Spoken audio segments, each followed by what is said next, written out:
What is up, beautiful people? It's your girl Alyssa Shay, and we are back for another video.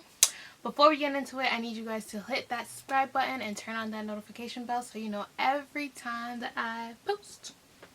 So today we are going to be talking about The Last Dance. Last Dance. Oh, Last Dance. Oh, whatever the song is. But we're not talking about the song. We are talking about the Michael Jordan documentary that aired on ESPN, but it was presented by ESPN and Netflix, which actually was very interesting to me that they would do it on cable television instead of airing it on Netflix. But hey, it was still good. It was a 10-part series, and it was this past month, but instead of watching it like a normal person, watching the 2 episodes that aired every week, I decided to binge it all last night, and I took you guys on the journey with me. So I'm going to insert some clips from my experience last night, which was kind of okay. Update, guys, it's currently 4:18 and we are finally on episode 10 of The Last Dance. I am extremely tired, but I only have 1 hour left and it'll be over. I'm gonna make it happen. I'll speak to you guys after the doc. But I really enjoyed this, like, so much. So in this video I'm gonna be talking about features, hair, key moments, sneakers, and just like my overall view, but also finding out some like cool things that actually happened on live television and on Netflix that help support some of the ideas in this documentary. So it was pretty cool. But let's get into it. So the first thing I'm going to talk about is features. So in this documentary we saw Scottie Pippen, we saw Dennis Rodman, we saw Reggie Miller, we saw Magic Johnson, Shaquille O'Neal, so many people. And even like if they didn't have a speaking role or like was a part of the documentary, we saw them like in action, like especially like Chris Mullin, LOL, shout out to the former head coach of St. John's basketball team, always a Johnny. I saw him playing, which was actually pretty cool because definitely wasn't around when that was happening, but I thought it was really dope. So I'm only gonna be talking about 3 people, just because there was just so much that went into it. Like literally 2 episodes every single week, and they were an hour long. So it's hard to sum this up, but I'm just gonna do the points that stuck out to me. So I'm gonna be talking about Scottie Pippen. Who else should we talk about? I'm gonna do Kobe Bryant, obviously, and Isaiah Thomas, just because we need some spice in our life, you know? And that beef was like iconic. So first, starting off with Scottie Pippen. So in the documentary, Michael Jordan actually said that like when people talk about Michael Jordan, they need to say like mention Scottie Pippen in that same breath. Like he was like so lethal and like defensively wise, like it's pretty crazy. But I do think that they wronged him, like they really did, and he was so young. Like it's hard for you to know like what you need to be doing, especially like signing contracts and all that jazz, whatever. So for those of you who don't know what I'm talking about, basically Scottie Pippen signed a contract for 7 years to play with the Chicago Bulls for $18 million. Now, to the normal ear, 18 million, ooh baby, I want to make 18 million. Like, that's crazy. But if we look at like today's times, LeBron James makes $37.55 million for a season. Now imagine making 18 million for a 7-year contract. Like that's really nothing. He ended up being the 120th least paid player in the league. Like that's not a good reputation to have. Like that's crazy. And then even like Michael Jordan in his 1997 to 1998 season, he was paid twice as much combined salaries of his teammates Dennis Rodman, Scottie Pippen, Ron Harper, and Tony Kukoc.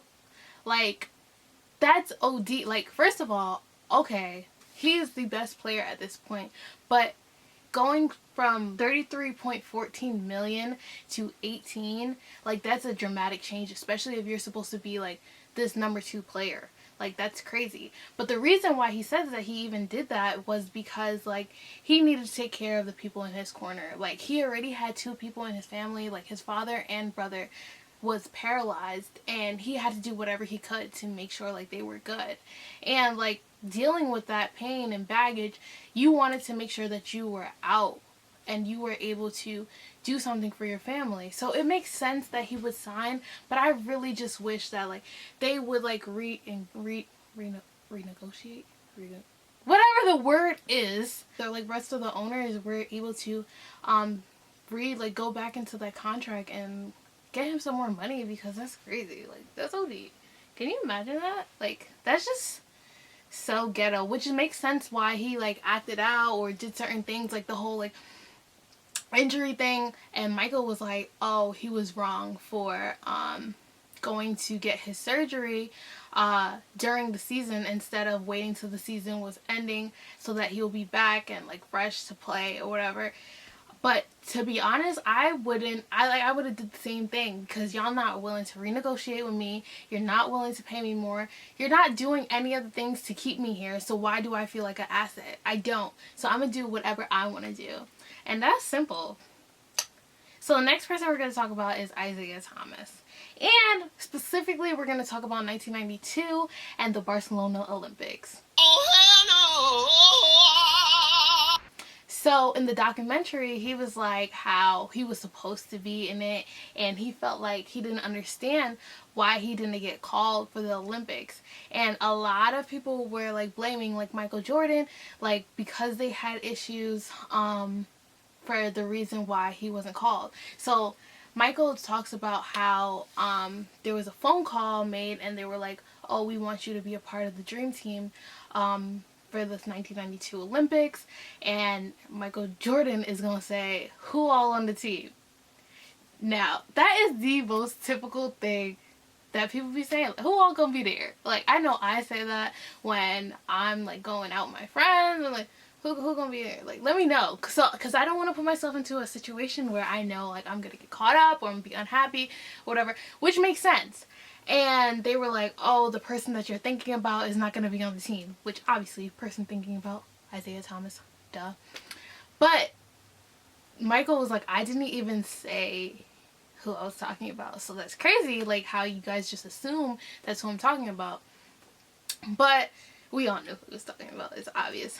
But he was like how everyone, like, tried to paint me as this, like, scapegoat or this person that wanted, like, things, like, wanted Isaiah Thomas. Like, he was like, I do not discredit his game. Like, he is a great player. Like, I don't at all. But, like, the attitude that he has, like, it was in 1991 when the Bulls finally was able to overcome the Detroit Pistons. They walked off the court without shaking hands. Like, that is disrespectful. Like, you can't just be out here disrespecting, especially when the years before, when they would play and the Bulls would lose, they were expected, or it was like a respect thing that you had to shake each other's hands, which is very understandable. And the fact that he did that, like, that's crazy. But going back to the Olympics, it's like, Michael's like, I wasn't the only person that he had problems with. It was, like, with the whole team. Like, he had problems with Scottie Pippen. He had problems with Larry Bird, Magic Johnson. Like, so many other people on that team, like, was like, I'm not feeling Isaiah Thomas. So it's like they were looking for the perfect harmony in the, like, for the whole team. And the, like, harmony they were able to, like, get allowed them to achieve greatness, like, which is really crazy. And then the last feature I'm going to be talking about is Kobe Bryant. Like, he didn't have a long part, but it was really nice, especially, like, due to the passing. I thought it was really cool. Like, Kobe was like how Michael Jordan, like, is the reason why he is, like, the way he is today. Like, he was a part of, like, his greatness. So he was like, when he first met Michael Jordan, he was just out here, like, shooting air balls or whatever. And that's crazy, because you think about it today, like, Kobe Bryant, like, he was shooting air balls, like, that's OD.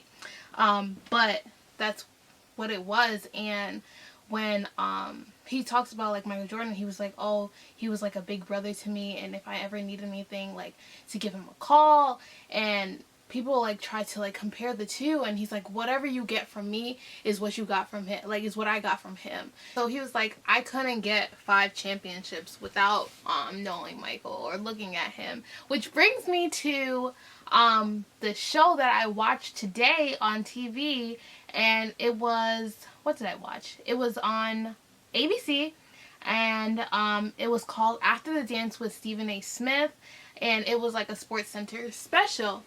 And there was like guest speakers from Magic Johnson, Shaquille O'Neal, Whoopi Goldberg, Robin Roberts. Stephen A. Smith was talking to Shaquille O'Neal, and he was talking about like compare the mentality of like Kobe Bryant and Michael Jordan, and he was like, the mentality that they had like on and off the court was like pretty much equal. They all were like he was like, we tend to always look at different players to like get something, get certain tips. Like I want to aspire to be like such and such, and that's like common. So you can't expect anything less. And then when he was talking to Magic Johnson about the comparison between Michael Jordan and LeBron James, and he was like, I don't want to take anything away from like LeBron James, but like his chapter just isn't closed yet, and you can't just make a decision based on that because he may surpass Michael Jordan. And that's like very easy to say, and at the end of the day, they both like are great players, and their like goal was to make their team members better and to win. Like it's simple. The point that actually like was really kind of interesting, so Stephen A. Smith asked Magic Johnson like, name 5 players that would have been stars in your era. So he obviously said LeBron James. He said Kevin Durant. He said Steph Curry, the Greek Freak, and Anthony Davis, which was like all pretty cool. Like, wow, that's crazy how you can take these people who are now in like our era and move them to like a time like the 1990s when like they were playing and they were at their peak, to see how like they would adapt to that type of situation. So now we're gonna talk about hair, and y'all already know how I feel about it, and it's obvious who this person is. It's literally the most controversial person in the NBA. We're talking about Dennis Rodman. I loved every single second of it. I know he didn't like really like grow out his hair, but like the colors, the styles, the cuts, like it was just so iconic. Like I know I wouldn't color my hair like that because all my hair gonna fall off, but like the pinks, the greens, the pops of color, the like splashes, the designs, the certain cuts that he put, the like little peace signs he made, the Bulls logo, like it just all was like pretty cool. Like how did he even like think about doing that? And he talks about how like these are the things that made him happy, these are the things that he like really like wanted to do. And it wasn't until like he dated Madonna that he was able to like bring that out of him. And like he was just really like misunderstood by a lot of people, and like people only knew him for like the bad things. And like he was talking about how he like created this like monster when he played for the Detroit Pistons, and it was something that he couldn't like take back, and it's not anything that he wanted to, but it's crazy how people only thought about like the negatives that came from him. The point that was kind of like really sad for me was like right before he was released from the Pistons and before he got to the Spurs, he went missing, and then he was found in like a car with like a gun, and he was like, I was at my lowest point. And it's like when we look at these celebrities, it's like we don't expect them to get that like that. We don't expect them to do things like that, especially like in this time. Like you have to think about like these people are real, these people have feelings, these people like go through things, and the thing that got him to that point like is crazy.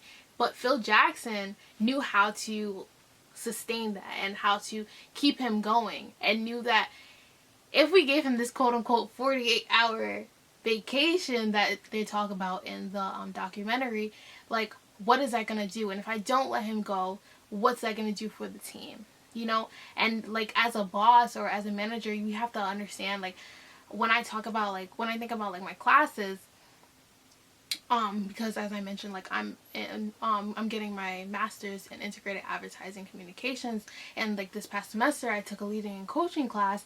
We think about how do we accurately manage a team, or how do we coach people into being great. But if you don't know how people react to certain situations, or if you don't know how people are going to deal in certain like time constraint, or like deal with stress, you're not going to be able to accurately get the job done, you know? So that's just kind of what I learned from that situation. But my favorite part of all of this has to be the sneakers. Like, sneakers were so iconic in this film. I know y'all can see. I love sneakers. I love Jordans. I love Nike. It's just so amazing how one guy is able to make, like, literally a rookie, like someone like on the like most basic level, was able to create a whole sneaker line. And like the backstory for that part was kind of really interesting. It was 1984 that he was signed, and they gave him this deal with Nike, and he did not want it at first. He wanted to go with Adidas. He loved Adidas, and at this point, like all the greats, they were signed to like Converse. And like thinking, like dating back, I'm gonna go through like some of like what was happening. So Kareem Abdul-Jabbar was like endorsers of Adidas, and really it was just his signature on like the tongue of the Adidas. And then in 1973, Clyde Frazier had Puma, and then like all like these other players were like with Converse, which was like also really cool. But Jordan had to make his own line. Like, he had to make sure that whatever company that he signed to, he was going to do that. And Adidas wasn't able to like give that to him, so he had to go somewhere else. He showed up 4 hours late for his Nike meeting, and he told like his parents that I'm not going to that, like all of this or whatever. Eventually he decided to go. Got $250,000 as a rookie, and like Nike hoped to sell 300 million in 4 years. But by the first year, they already sold 126 million from just these like Air Jordans, these like shoes that made him play better. And like after a while, like Jordan started to get like frustrated with Nike, and that brings me to another show that I watched on Netflix. It's called The Art of Design, and in one of the episodes, Tinker Hatfield, who is the guy who made the designs for a lot of the Jordans, he really like was the saving grace. So Phil Knight, who was in charge of Nike, reached out to Tinker Hatfield and told him that he was on this new project and he had to figure out a way to like keep Jordan signed to Nike. And he was successful, and that is the reason why we like have the Air Jordan 3s.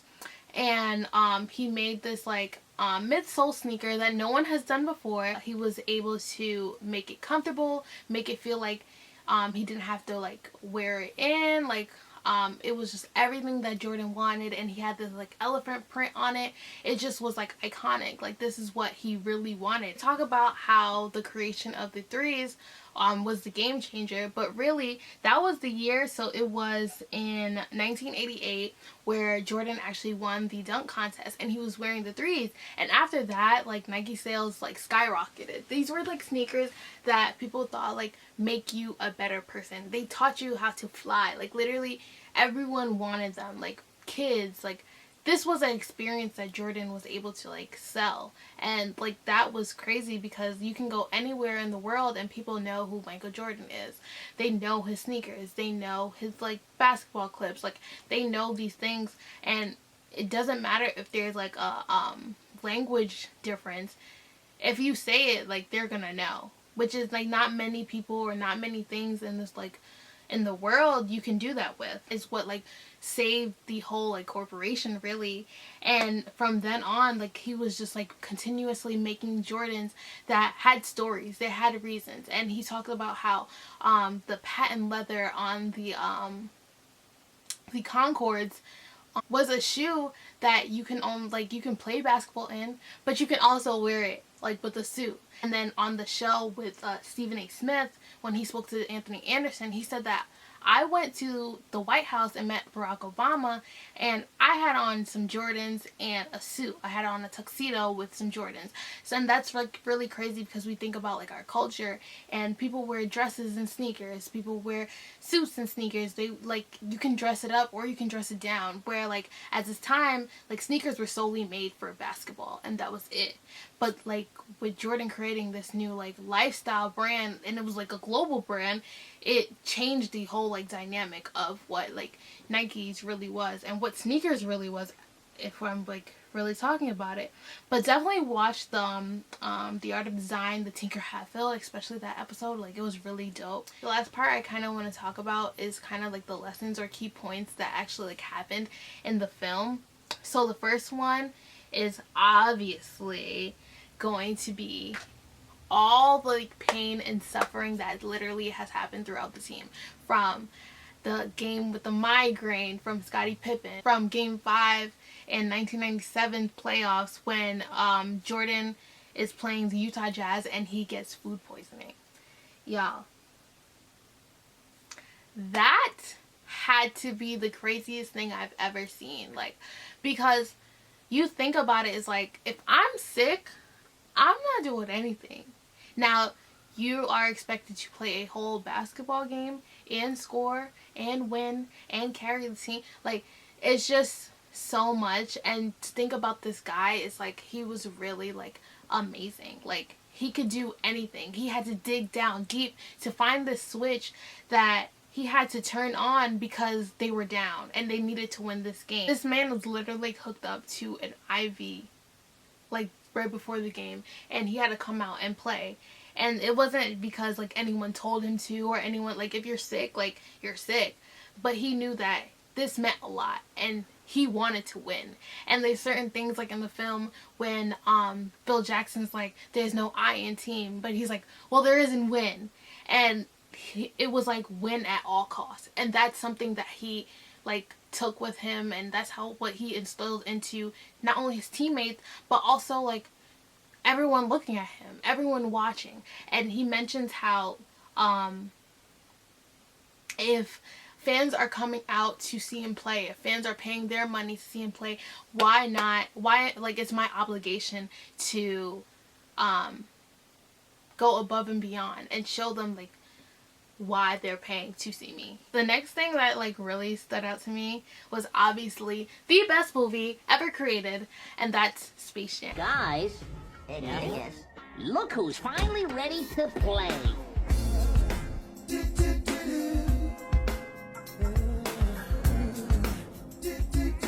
Let's see if I remember how to do this. Like, I literally love Tweety Bird. I'm gonna show you. Like, that movie was just so great, and thinking, like, looking behind the scenes of everything that he had to do, like, to make this happen was, like, just really, like, OD. He was literally the most dedicated person, like, ever, and, like, you can see that in the film. Honestly, like, everyone needs to watch it. Like, even if you don't like basketball, even if you don't like Michael Jordan, if you don't care what's going on, this is the film that, like, you really need to watch, because it gives not only like inspiration, it gives motivation, it gives like life lessons, it gives so much more than just like basketball. It's like so much you can take from it. This man literally will play no matter what. In his last game, so he played his first game and his last game in these Air Jordan 1s, and his feet was literally bleeding, but he was like, I'm having such a good game, I don't want to take them off. So once I heard him say that, I thought, oh yeah, maybe his feet was just hurting in the shoe. No, he says when he took off his shoes, his socks was completely soaked in blood, which is crazy. Like, how could you literally continue to play and win the game and have like over 30 points? Like, it's just very crazy to me. But this is what really sparked the innovation of like creating new sneakers for comfort, and like that's when Tinker Hatfield was really like someone who changed the whole. I know, like, for me, like, when I was talking to my grandma and my uncles about The Last Dance and me making this like film and me making this video, my uncle was like, for him it was kind of hard watching The Last Dance because I was raised a Knicks fan. All my family, they're Knicks fans. There's no getting out of it.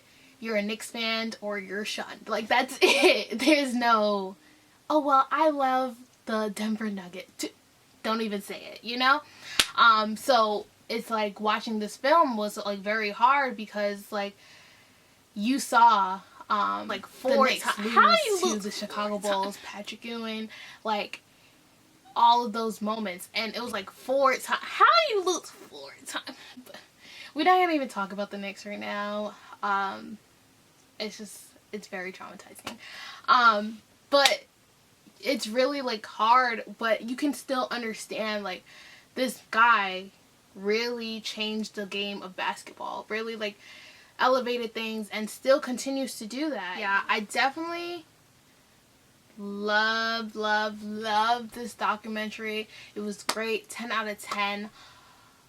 It was just so amazing. Everyone needs to watch it. Definitely check out the Stephen A. Smith special, and 110% check out that Netflix. It's called Abstract, The Art of Design. The Tinker Hatfield episode is in like season 2. It was so cool. I loved it. You learned so much, especially if you like love sneakers. That's a great like episode to watch, and really just tell everyone, because The Last Dance was really like something. It really was The Last Dance. But that concludes my video. I hope you guys liked it. Don't forget to like, comment, and subscribe to my channel. And we will be back very soon. See you in the next video. Bye. We finally finished The Last Dance. It's literally 5:09 and I am so tired. I'm literally about to go to sleep, but I'm gonna record tomorrow and we have a lot to talk about. Alright, see you in the morning. Bye.